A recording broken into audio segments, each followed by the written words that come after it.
Good morning. Today we're gonna do an oil change on our Yanmar. They are 4JH57s, so 57 horsepower, 4-cylinder, 4-stroke diesel engine. We just rolled over 750 hours, so we're doing the 250-hour maintenance. And this is how I can do it, whether it's right or wrong or indifferent. This is what we do. So the best thing that I have, the best tool I have here is this oil change pump, and it's very easy. I just got the wires here. It's 12 volt. I'm gonna click it onto the main start battery, and it's all self-contained. Here's the pump. I can pump it in. I can pump it out. I can use the dipstick sucker, or I have another fitting for the generator. So this doesn't have a easy access drain on the very bottom of the pan, so we just go in through the dipstick using this. So this just simply goes straight into the dipstick, and then we turn the pump on after we get the oil warm for about 5 or 10 minutes of the engine running. So first things first, we make sure we have all the filters, all the tools, all the absorbent pads, the rags, the gloves. Try to have everything ready to go, and we turn on the engine, let it warm up, and then we suck out the old oil through the dipstick. Dipstick is on this side. You remove the dipstick and put this down the dipstick tube. Pretty easy stuff here. So there's the dipstick.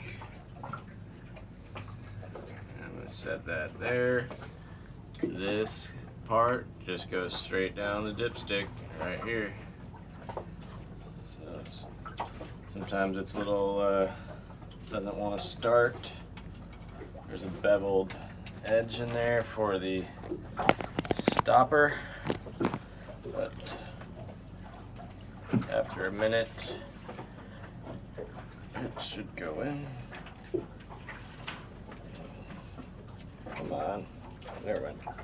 Alright, took a little turn, and we got down to the bottom. We're at the bottom, and all we do is turn the pump switch here. We want to see the right way, and you can watch the oil flow through. I'll do a little bit. Here it is. Watch this. Did you see that? There, it's sucking the oil through right now. See how it's dark? It's sucking the oil out. So that's it. You let this run, depending on how many quarts and liters you have of oil. You let this run for probably 20-30 minutes, depending on how much oil you have. Take all the oil out. Make sure you get as much as you can out of the system, and then we're going to remove the oil filter right here. Right now I'm loosening the oil filter so I could get it off and I can show you. But it's on there pretty tight. Oh, there we go.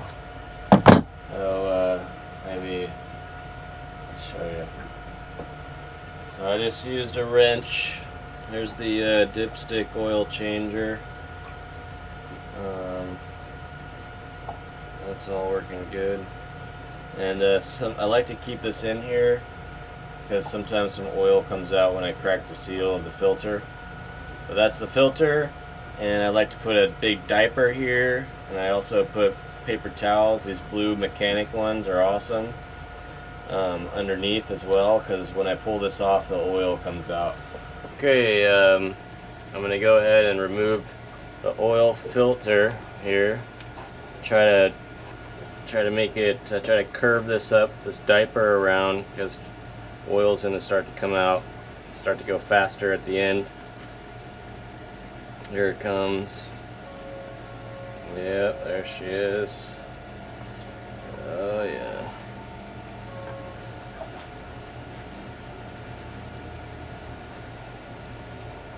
So I think I did a decent job there of getting our nasty filter off. There it is.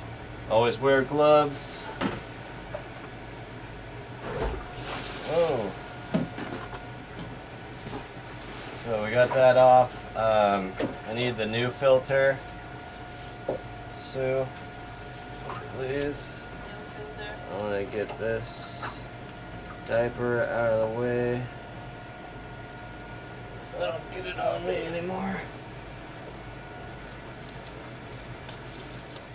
I use the Yanmar genuine parts. I'm old school. I like to put a little oil in it. I don't know if people do this now. It's a little more difficult with this one because it sits on its side, but I put a little oil on the O-ring or on the gasket here. It's just that's what I've been doing for a long time. Anyways, I like to put a little oil in here. Start it off with some oil in here. Nice. Okay. Alright, so let that sit. It's absorbing it.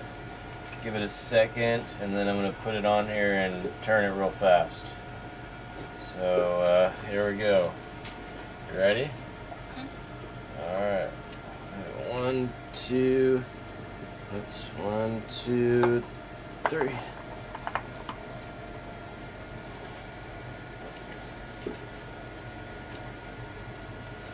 Alright. We want it good and tight.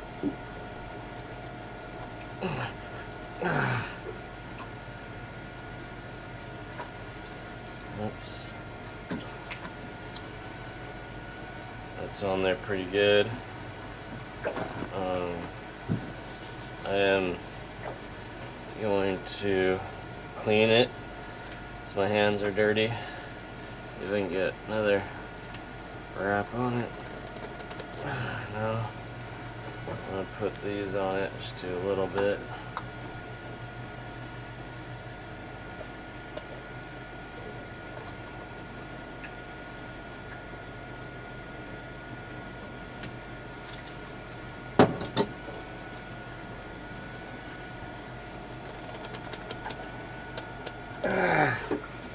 That's all I got. Okay, so we took the took the oil out of the engine after it was warm. We took the old filter off. We put on the new filter, and later on we're gonna do the fuel filters, both of those, and play with the fuel system.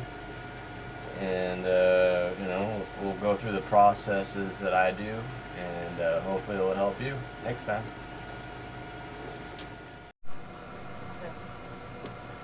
Okay, we use this Shell Rotella 1540. It's great. We were using the Yanmar stuff, but it's expensive, and the mechanic said that this stuff is just as good. So we're using this on the oil change. This is a 2.5 gallon. It's kind of big. I recommend the 1 gallon so it's easier to handle. But this engine holds like 5 quarts or 5 liters. So I have about a gallon in here, so we're gonna have to add more after this, but I'm gonna start off with this. So there's a plug here. This is our oil fill. That goes right there. I like funnels to minimize messes. And we're going to go ahead and start to add some oil.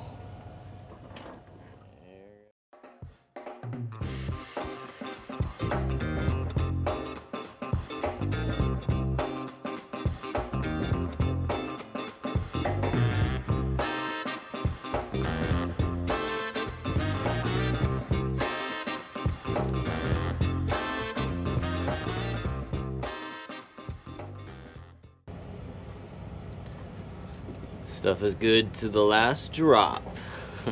Kind of like whiskey. Alright. Let's check that. Let's put this on here. We're gonna check the oil. Usually we let it sit a few minutes. We'll check the oil, and we might need to add some oil. I'll check it real quick.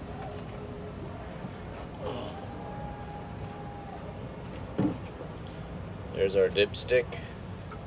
And we want, there's no oil on it right now, but we want the oil more towards this top line.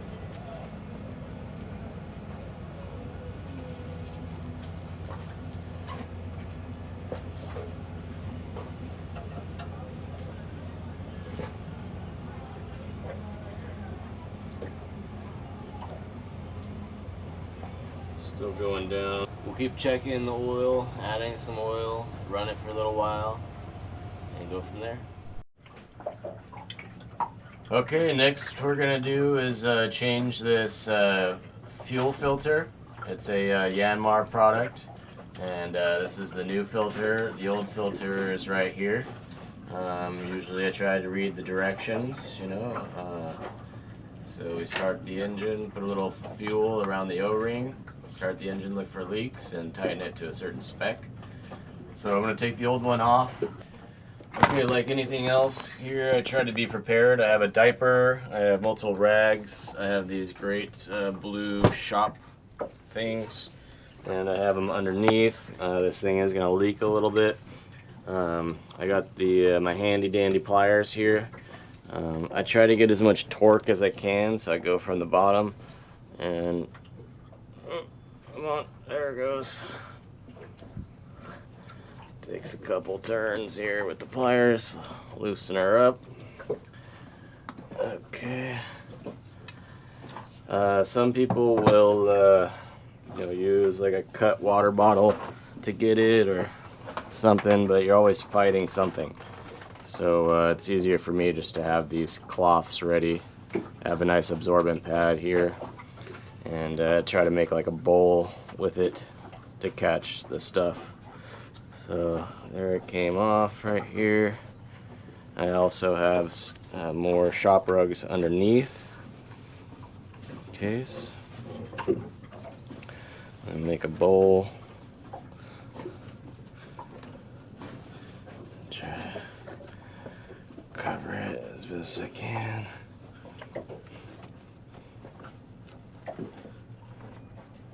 Okay. Oh, that one wasn't too bad. The other one was a gusher. Okay, well there's this old one. While I've got the new one here, it says apply fuel to the surface of the gasket before screwing on. So I'm going to use this old filter, put my finger in there, put some fuel around the gasket here, just like that. Yeah, put it in there. Always wear gloves. Gloves save your hands. So I'm going to remove this, put it in my filter bucket.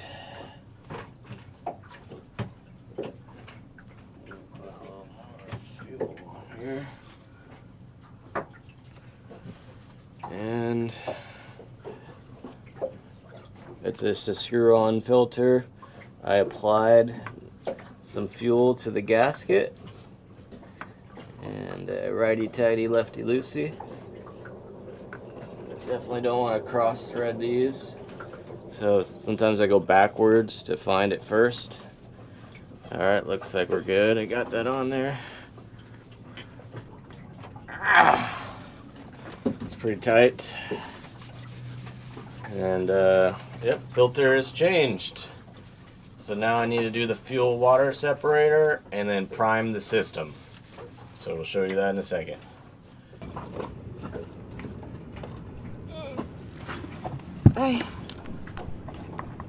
It's not easy to be a filmmaker, okay?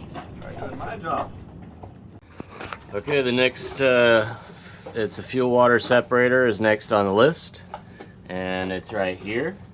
This is a flame protector, that's what they call it. It's just a housing. So there's only one screw holding this on here. In theory, you could just loosen this.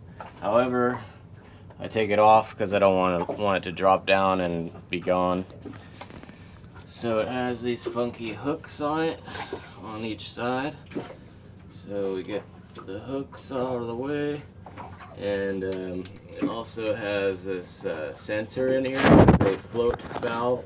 So if there's too much water in the separator, it sets off an alarm. So I just did a quick disconnect. These are nice, easy, quick connects.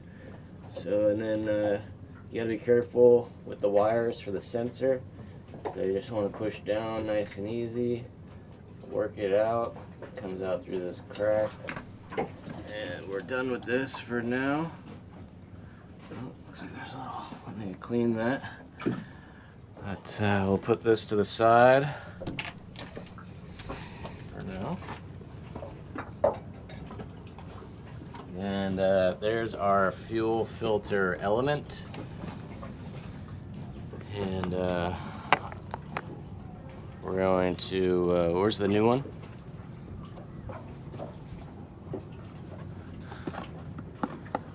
There's the new one.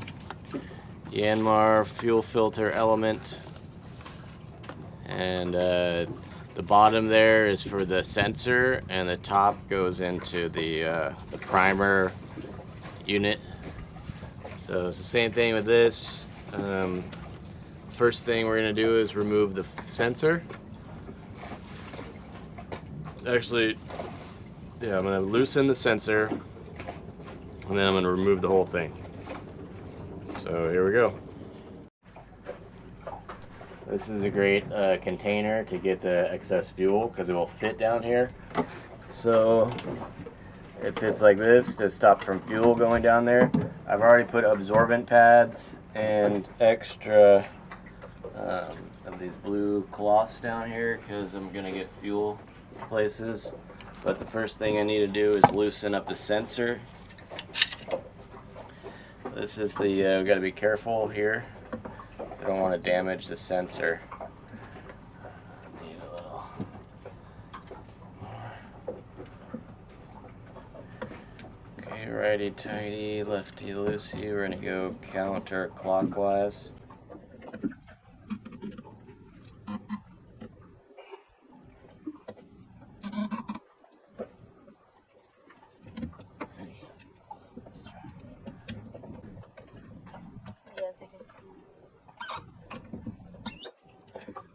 So we're going to go clockwise with the sensor. I just want to loose a little bit. Okay.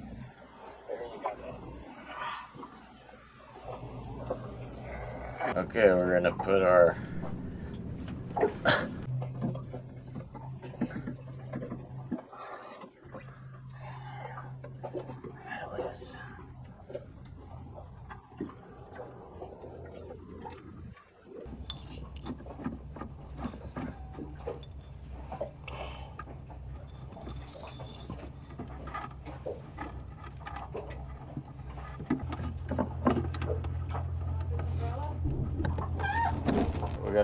I can't have the water get in water, so close the hatch.